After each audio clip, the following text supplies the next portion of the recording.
안녕하세요. 좋은 아침입니다. 오늘 내용은 중국 축구도 망하고 시진핑의 1대1로도 망해가고 있다입니다. 중국은 트럼프 행정부 시절부터 미국의 경제 제재와 중국 내 우한의 바이러스 사태로 인한 경기 침체와 집합 금지로 중국의 프로 축구 클럽 전체의 파산에 도미노 물결이 몰아치고 있어서 축구를 1대1로의 홍보 수단으로 활용하려던 시진핑 공산 정권의 계획이 수포로 돌아가고 있습니다. 자세한 내용을 알아보겠습니다.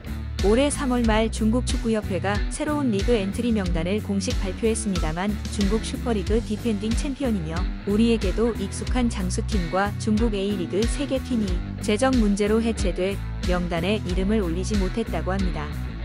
중공 언론에 따르면 중공 제1리그에서는 지난해부터 클럽 폐업 물결이 유행처럼 번져 무려 총 20개 가까운 팀이 더 이상 생존할 수 없게 됐고 축구팀을 운영하는 데 드는 높은 비용이 중국에서의 스포츠 발전을 해치고 있다는 이상한 사고의 보도를 내보냈었습니다. 참 한심한 것은 모든 것을 돈으로 해결할 수 있다는 생각에 첸 슈이안 중국 축구협회 회장의 지난 2020년 12월 14일 발언에 의하면 중국 구단은 제1리그의 3배, K리그의 10배에 달하는 투자를 한다고 말하면서 자국의 일선 선수들의 임금은 제1리그의 5.8배, 한국 선수보다 11.6배 높다고 합니다. 하지만 중국 남자 축구 각급 대표팀이 15에서 20년 동안 월드 시리즈에 진출하지 못했다고 답답함을 밝히기도 했었습니다. 축구는 세계에서 가장 인기 있는 스포츠로서 중국 공산권과 시진핑 주석이 세계 무대에서 영향력을 행사하기 위한 수단으로 탐내는 분야였습니다. 시 주석은 2014년 유럽을 방문하면서 사커 외교를 쓰기 시작했습니다.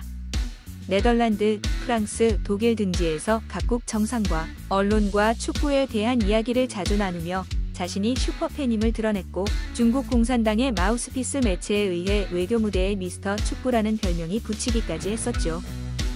중국은 2014년부터 2016년까지 세계 최고 권위의 프로축구 리그에 막대한 금액을 쏟아부으며 해외 진출을 빠르게 확대해왔고 중국 관영 매체에서는 중국 대형 금융그룹들은 이탈리아 세리에 A팀 인터밀란, 스페인팀 아틀레티코 마드리드, 영국 울버햄프턴, 원더러스 등 유럽 내 최소 15개 상위 축구 클럽의 주식을 취득했다고 밝혔었습니다. 게다가 중공 시진핑 정권은 스포츠를 통해 국제 무대에서 영향력을 확대하기 위해 축구계 관리기구인 국제축구연맹에 침투하기 시작했는데 시 주석은 2017년 6월 베이징에서 잔니 인판티노 피파 회장을 만났고 2018년 러시아 월드컵에서 중국 남자 축구대표팀이 출전했지만 예선도 통과하지 못했는데도 중국은 미국과 나란히 가장 많은 후원자가 경기에 기여하는 나라가 됐다고 자랑하기도 했었죠.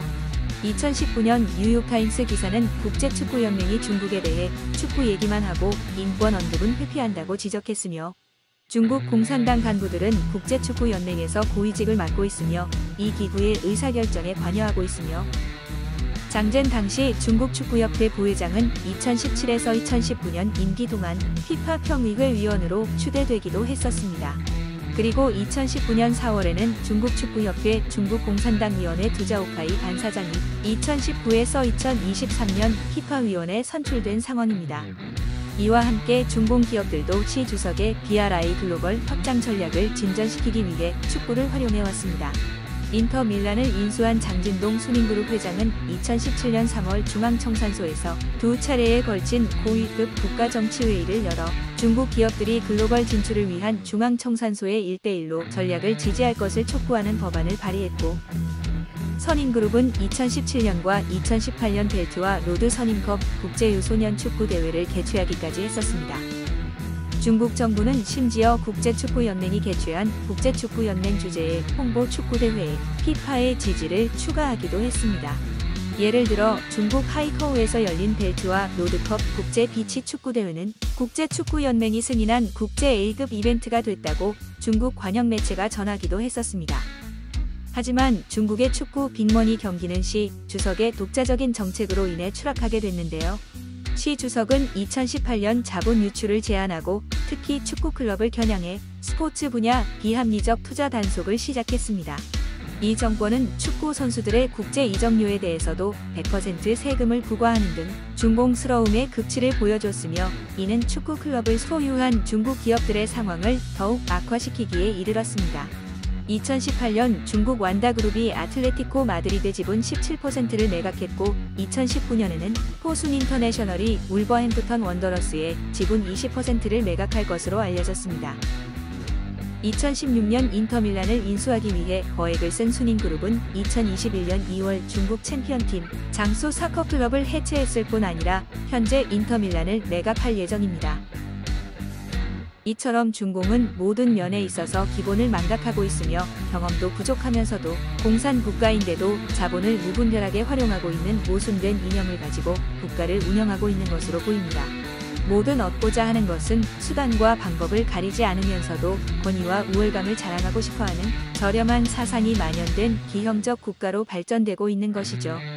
미국의 리린이 중국 시사평론가는 BRI가 세계적으로 악명이 높아지면서 시 주석의 축구 외교도 막다른 골목에 몰리고 있다고 말하며 그는 시 주석의 축구 꿈과 함께 최근 정권의 정책 개혁이 중국 축구 산업이 와해된 한 가지 이유라고 덧붙였습니다. 오늘 전할 소식은 여기까지이며 앞으로 알려지지 않은 소식을 전하도록 노력하겠습니다. 건강하시고 행복하소서.